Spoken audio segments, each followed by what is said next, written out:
For those who don't know, Mohammed was here in Florida in January. He went to the West Bank late January. He was taken hostage by the IDF on February 16th in the middle of the night. 25 to 30 soldiers raided their home, came into the house. He was asleep. They blindfolded him, zip tied him. And that's the last day we saw Mohammed. Yesterday was 9 months. He hasn't seen his mother, father, zero communication with his family, and vice versa. His family hasn't been able to talk to him, haven't been able to write him. During the last 9 months, there's been some concerns about his weight. At one point, he was down a third of his total body weight. He contracted scabies, due to the lack of, soap and clean areas in the prison and the overcrowding and things like that. Recently, we understood that he was beaten into a confession for something he didn't do. We know what he's going through physically, but, mentally, we have no idea. He turned 16 in the prison. At the same time, these are all alleged charges of somebody throwing a rock or being with a group of kids who threw a rock, which I think they're on record. There's over 380 kids in the prisons for the same charges. The conviction rate at that prison is 99.7%. So you have a military prosecutor, a military judge, and a military interrogator. At the same time, Mohammed was blindfolded and zip-tied. And when they took the blindfolds off of him, he was sitting in a room with military guards who are armed and wearing ski masks. So, the fear tactics involved, I think any 15-year-old or maybe any grown man after going what he went through would probably confess to whatever just to get off of, the torture. We see every day more people walking out of the prison looking half of their size. And, Muhammad's just our nephew, but how many other Muhammads are in the prison going through the same thing? We're not blind to the fact that we're probably not going to get much help. You're talking about a white American female who was ran over by a bulldozer and left in the dirt 23 years ago, and they're still looking for answers. And, government officials are not doing anything on both sides. And it's, then we hear other Americans in other countries where there is zero diplomacy between those two countries, Russia, North Korea, right. Just recently Venezuela, right? But, your so-called best friend and greatest ally in the Middle East and the only democracy in the Middle East is torturing this 15-year-old kid, who's 16 now, but have been zero updates from the United States side as far as him getting out or them trying to help. We have a lot of senators and congressmen trying to help. They submitted a congressional letter to Marco Rubio, to the White House, and to Mike Huckabee. Right, 27 senators, right? So there were 20? A mix of senators and congressmen, yeah. Okay. Signed a letter to Secretary of State Marco Rubio last month, urging an investigation to Mohammed's condition. But what is interesting is that the Israeli embassy in D.C. circulated a letter to select members of Congress and the Senate, and they defended their treatment and detention of Mohammed. But what's interesting is that none of those 27 who signed that letter to Rubio urging investigation got that letter. And some of the things that were said was that, quote, the defendant confessed to committing the offenses, and, quote, Mohammed, quote, is receiving the necessary medical care and is under continuous medical monitoring, including BMI follow-up, end quote. But this letter does not really tell the whole truth. Tell us your thoughts on this letter, what it says that isn't true, its omissions, etc. So we've seen some reports on it, and there's some rumors that I guess the Israeli ambassador maybe cherry-picked who was going to receive it. We haven't heard it from any of the supporting politicians that were, I'll say human enough to want to help Mohammed. Right.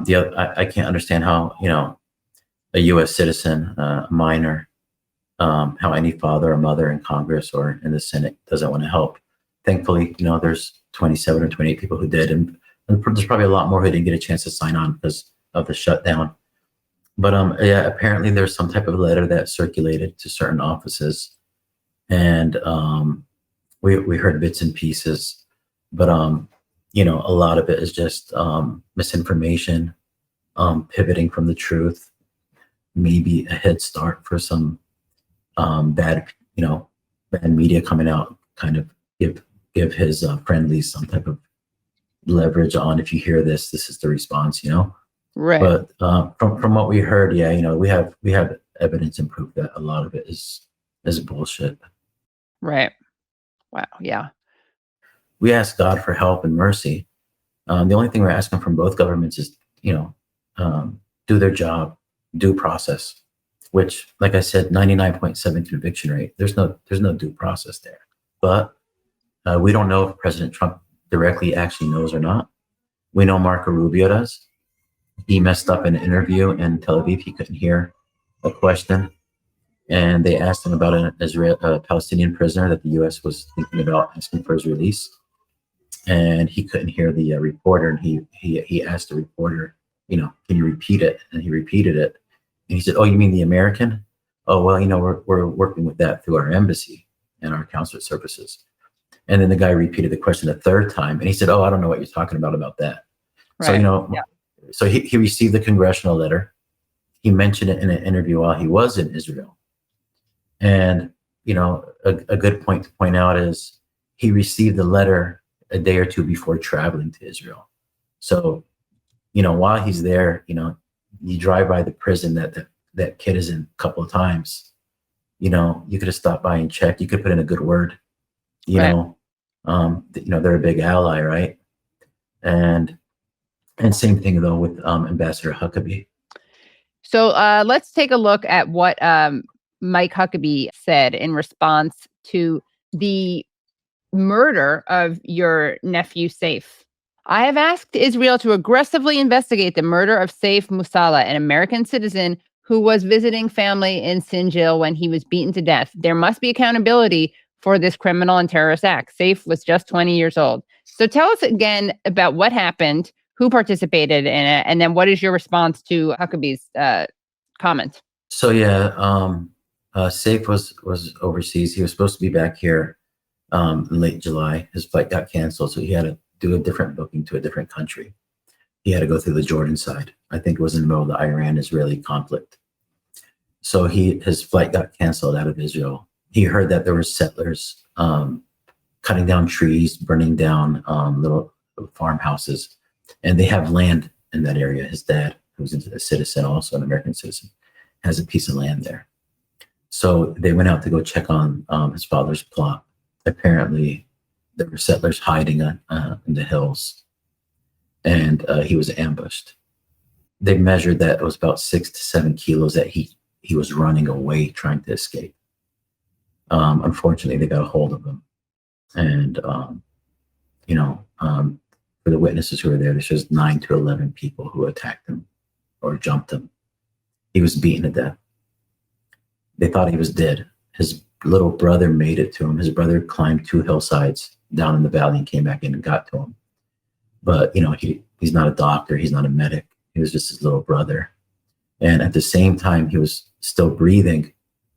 The ambulance was blocked by the IDF on the other side of the mountain for 2.5 hours, saying that they weren't permitted to enter that area. 2.5 hours later, the ambulance was able to get through. The ambulance got attacked. The windshield got busted out. I think the driver had a minor injury. Saif took his last breath 5 minutes before they were able to get him on a stretcher. So, sorry. So the family, you got this kid who's killed at 20 years old, beaten to death, not allowed to get in an ambulance, and buried. And the very same people who still did it are still sitting there occupying that illegal area. That's Palestinian Authority area, not Israeli settlers. But you come and pick up a 15-year-old American who you're saying that was next to somebody throwing a rock. Make it make sense. So Mike Huckabee sat with 3 fathers in July, and 2 of them had already buried their American kids. 1 2 days, or 3 days prior, I guess, or a week. and one a year before, and they explained to him that, our kids are gone. No one's been held accountable. But this guy's son has been in the prison for 5 months now, and you guys can still save him. And, if this kid can come home to his family, maybe us two fathers who had to bury our kids, feel a little bit better that our son didn't die in vain if we're able to help another American Palestinian kid who's innocent. The very next day he's tweeting stuff about, there is no Palestine and there is this and that. So we have a saying, and he kind of fits the saying overseas, you murder somebody and then you come to the funeral and ask if you can carry the casket. And that's how we're taking it right now. You egg them on one side, and then you come pay your condolences on, one day, and then you disappear. The last contact we had was July. Now we're in November. Mohammed's been there for 9 months, and he can't say he doesn't know. He received a congressional letter from 27, 28 different senators and congressmen, right? Right. So, and Marco Rubio mentioned it in the interview while he was in Israel. So, we're kind of like no man's land, and the double standard, Katie, you're well aware. Mohammed or Saif or Tawfiq, they're American by passport. In the eyes of our government, they're not American enough.